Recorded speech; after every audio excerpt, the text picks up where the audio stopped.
I have Mr. Andy Clark. He's another candidate for Spartanburg County Sheriff. Andy, thank you for joining us this evening.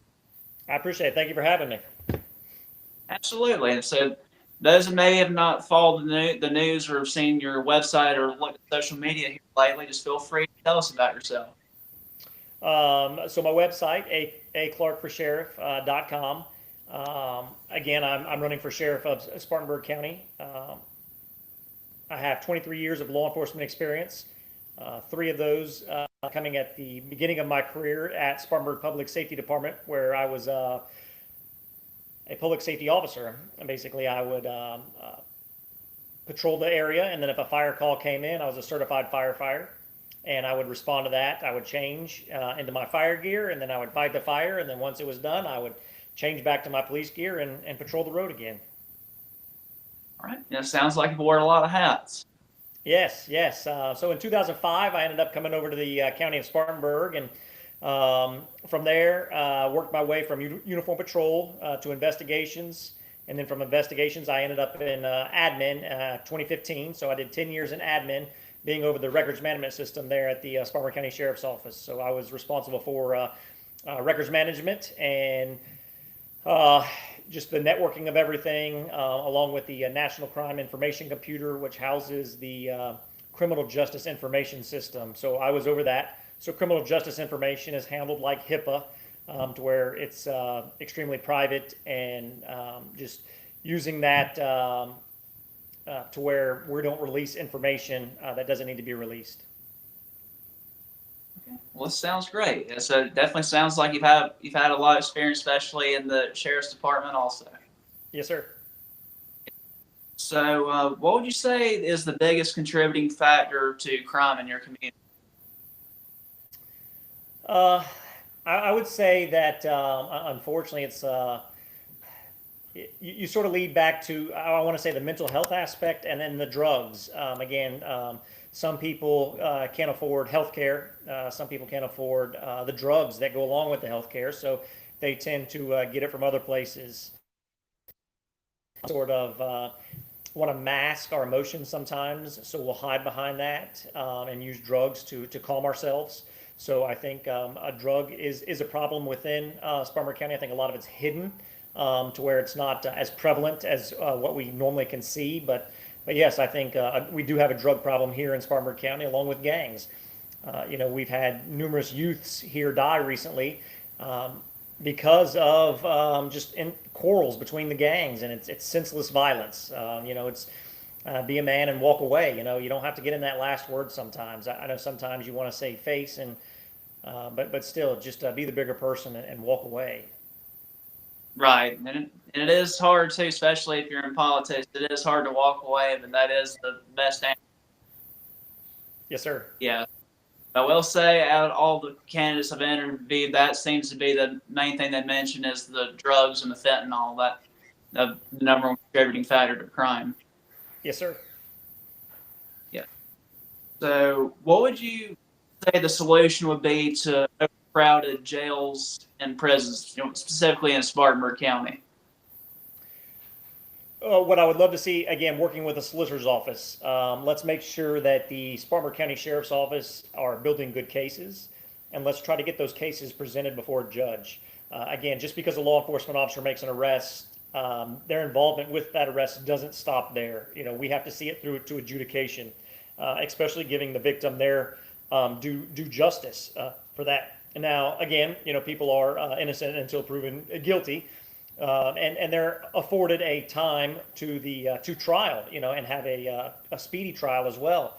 So getting the overcrowding of the jail is trying to push the cases through, making sure that the proper charges are there, and also making sure that the are charged, and to the elements. I guess when we talk about elements, some of them are like, hey, you can get 10 to 15 years. Just making sure that we're getting that max sentence and not plea dealing anything down.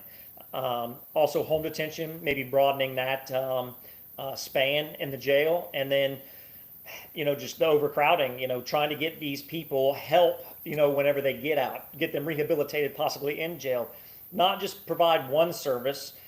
For maybe drug addiction. provide many services, because some people who want to get off drugs, the only choice is to take drugs to get off drugs. So that's that the temptation is there. It's, hey, this isn't working. Let's go somewhere else. I apologize. Let's go somewhere else to get something, to mask it per se. Again, like I said. So there's not a way to do things. There's not the way to do things. There's a way to do things. And let's get some more mental health and some drug counselors into the jails and see if we can't reduce the recidivism rate there. That's right. Yeah, and that's one thing too. I've heard probably really all over the United States. Those that have mental health disorders, there's a shortage of that really around here, and it's hard to get everyone the help that they need. Correct. Yes. People that I've known that they go to the emergency room, say they live in Seneca, go to Seneca, then they get sent over to Florence. It just kind of depends on wherever's available, they can send them. Yes. I would agree with that. Yes, we definitely need to address the shortage of counselors and mental health to address mental health issues. And so if you had a influx of money in the sheriff's office, what would you spend it on? Let's take care of our officers first and civilians there at the sheriff's office. Doing a study around and seeing what is comparable pay for everybody and getting them paid for what they're worth. Right now, they're on the low end and they take pride in protecting the people here in Spartanburg County, and let's get them paid. I've been there. I've been through furlough days where I had to take days off without pay, so because the county just mismanaged their money back in the day, and there's been 5 years I think went without a pay raise. And it's time to catch up to everybody. Again, Spartanburg County should be the example. We're the second largest county within the upstate. So again, we're competing with Greenville, and Greenville's got a lot going. But why can't Spartanburg be, one Spartanburg and work together and let's be the example. Let's let Greenville want to be Spartanburg. I think it's time for a change. And with the growth as well within the area, let's see the fruits of the labors that Spartanburg County has brought these people in and show the love for the officers. Again, and the growth is only getting worse. Houses are going up every day, and these people need to be protected. So let's recruit some good quality candidates, and let's retain the best officers we have right now in the force.